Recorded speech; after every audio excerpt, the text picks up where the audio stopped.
Let this be a lesson, kids. Project cars aren't cheap.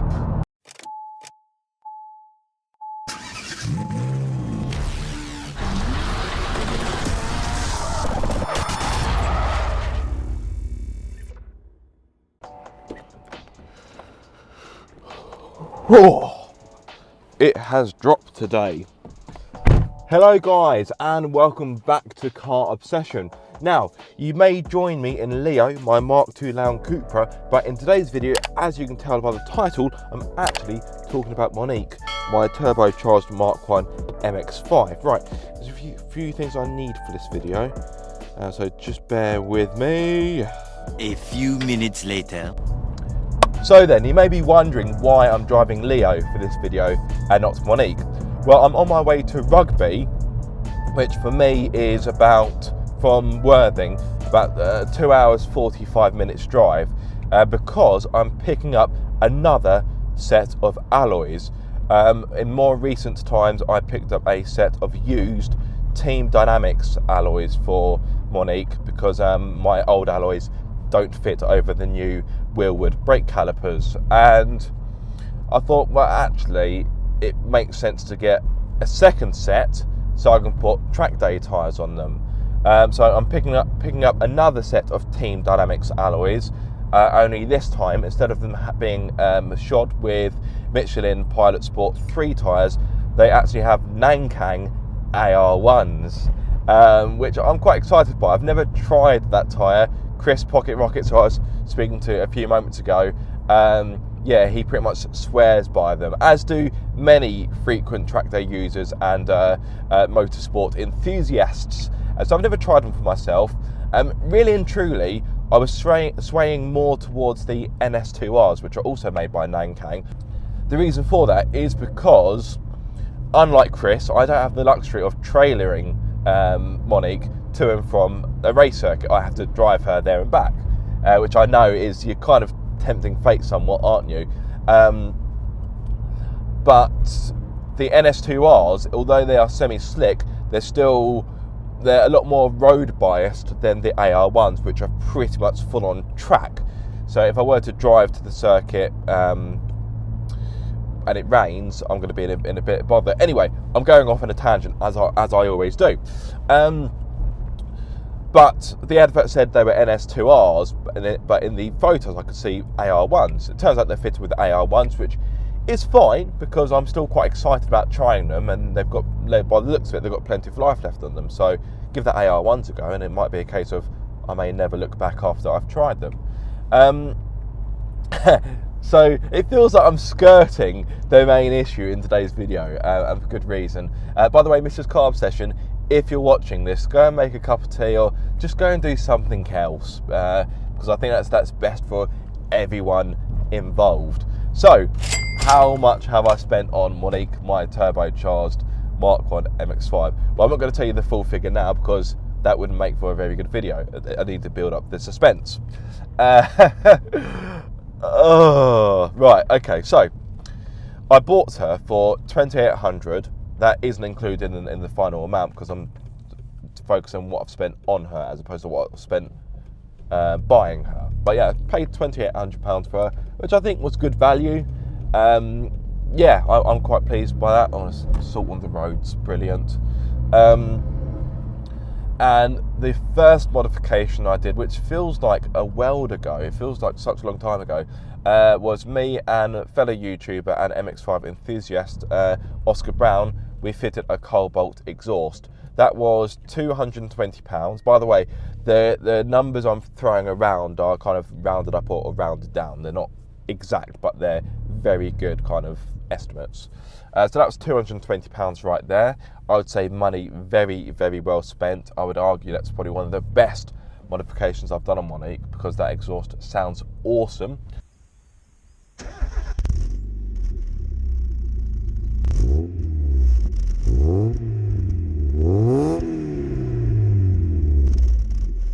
Then you got the Gaz Gold Pro coilovers. They were £670, I think, from memory. And again, me and Oscar Brown fitted those. Well, he did most of the work. I was there just to kind of help him I was going to say supervise. He didn't need supervising, but I was there for moral support. Yeah. And then what else have you got? I bought EBC front and rear pads and discs. They were roughly speaking about £510, I think. Can I squeeze into that box junction? I'm going to do it. Got to do it. Ah. There we go. The TR Lane roll bar, that was £370. I also had the timing belt done along with the service spark plugs and had the roll bar fitted. That was about £480. So mounting up quite quickly, I'm sure you'll agree. So I'm trying to do things in some form of order so you get an idea of the build process for Monique. So as much as I'm calculating the costs, it's also a running diary of everything I've done on her or had done to her, because I haven't done everything to her myself. Rust repair carried out by the MX-5 restorer. That was also around £480, so a bit strange that those last two things I mentioned were the same cost.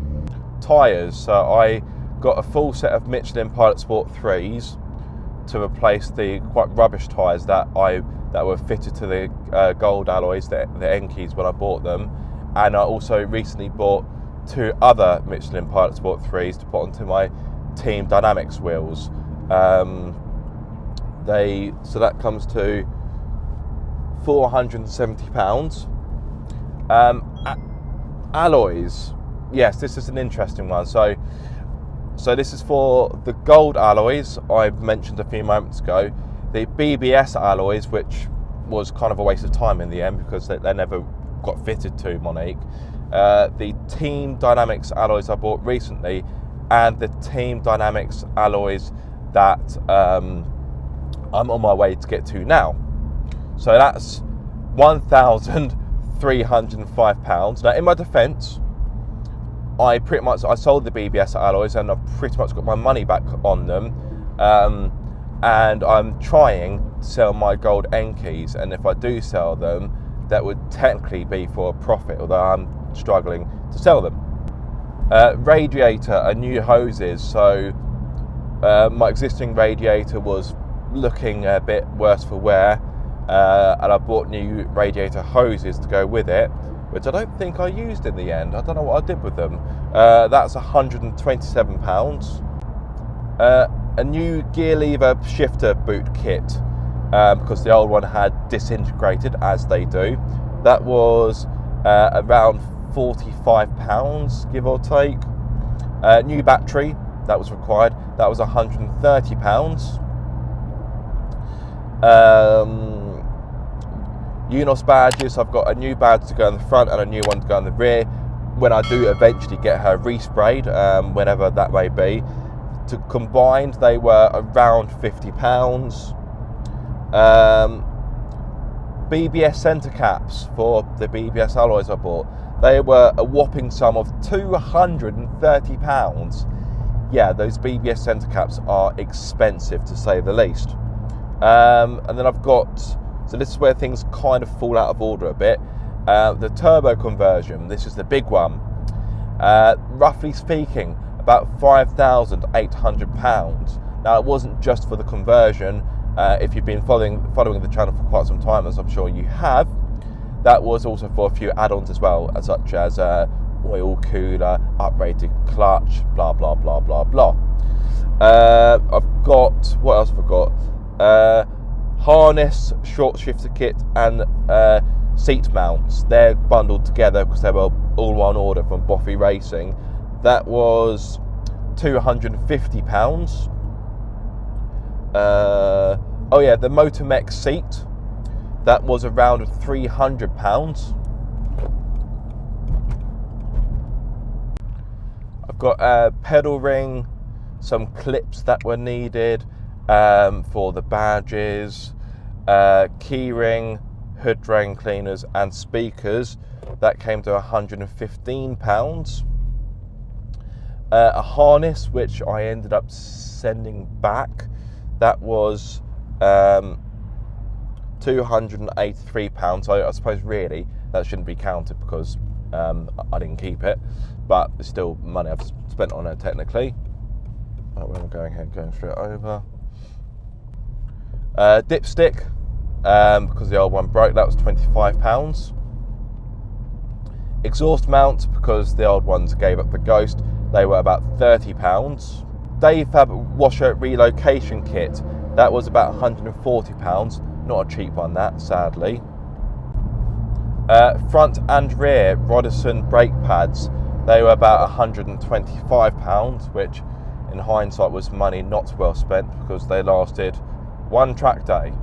Yeah, less said about that the better. They are good pads, but more suited for naturally aspirated MX-5s, not turboed ones or supercharged ones.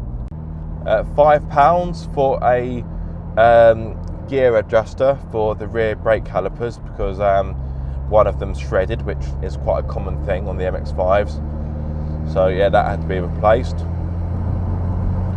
Actually, speaking of brake calipers, I've just had to order from Waffle Racing a near side rear, because that one was pretty much seized the last time I replaced the rear pads. So I don't need the caliper yet, but seeing as it's Black Friday, I thought, well, I may as well do a buy. The amount of money I've spent through the garage I work at, so that's a kind of mix of some work they've done, some parts or tool or things I've ordered through the garage. That comes to £1,100, so that's quite a large one. I didn't realise I'd spent quite that much money through the garage, but like I say, a lot of that is buying some parts through there, because I work in the trade, I get trade discount on things. Some things I buy directly from the suppliers, other things I order through work. Then you got £800, which was the big brake kit, the flare spanners, wheel spacers, which were actually returned, so that can kind of come off, brake fitting kit and ceramic grease, Team Dynamic centre caps, they were £60 give or take. There was another order at Waffle Racing of around £400. Thermostat gasket, coolant, diff oil, gearbox oil, PBS Pro race pads, and the Dayfab's radiator cowl. And that is everything. I also bought some things at the MX-5 National Rally. So I bought another short shifter kit because I wanted to try a different one. That was about £51, I think. Got some cup holders, essential for Monique. They were about £22 or so. So I haven't actually added that in the total. So just make sure I haven't forgotten anything. So as you can see, a lot of money has been spent on Monique. There's also a few random bits that I probably haven't added. I know that when I went to the MX-5 National Rally last year, I bought some trim clips for the boot. They were, I think, about £10. They weren't very much. So it's probably the odd thing I've missed off. But the big important things, the bulky things, they are on there. So I was sat calculating this late last night, and I was somewhat startled by the result. Now, what's triggered this video is one of my colleagues at work. He said, "Oh, how much have you spent on the MX-5?" I said, "I've got no idea." And he said, 10 grand? I went, "Yeah, I mean, that's probably a good estimate." That wasn't a good estimate. So, loosely speaking, excluding paying for the car, I've spent about £14,600. Yeah, 14,600. Although, having said that, if you take away the two harnesses, because one I sent back, the other one I sold.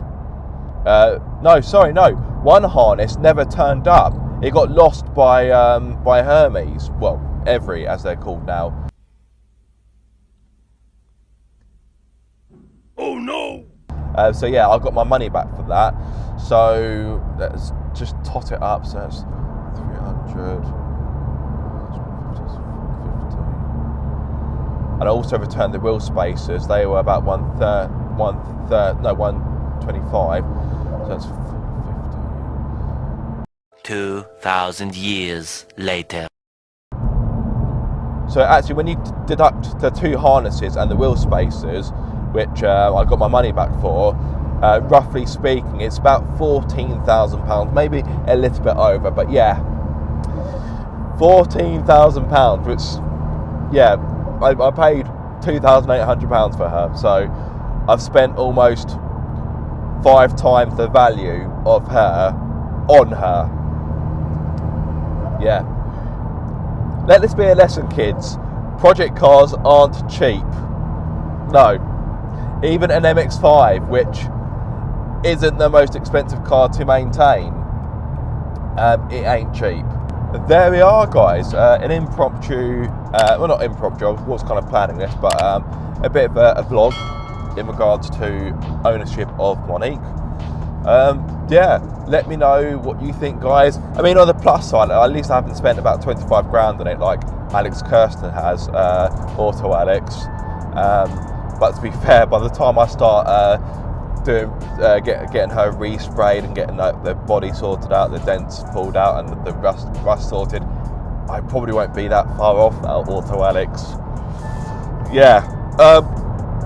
On that bombshell, to quote Jeremy Clarkson, I think it's time for us to end. So yes, I do hope you have enjoyed this video, guys. If so, be sure to like, comment and subscribe. By the way, let me know how much you've spent on your builds. If you want to depress yourself and make me feel a little bit better about my situation, please let me know how much you've spent on your MX-5s. That'd be fantastic. Be sure to comment and yeah, get the community vibe going. But yes, until the next time, guys, be sure to keep up the car obsession.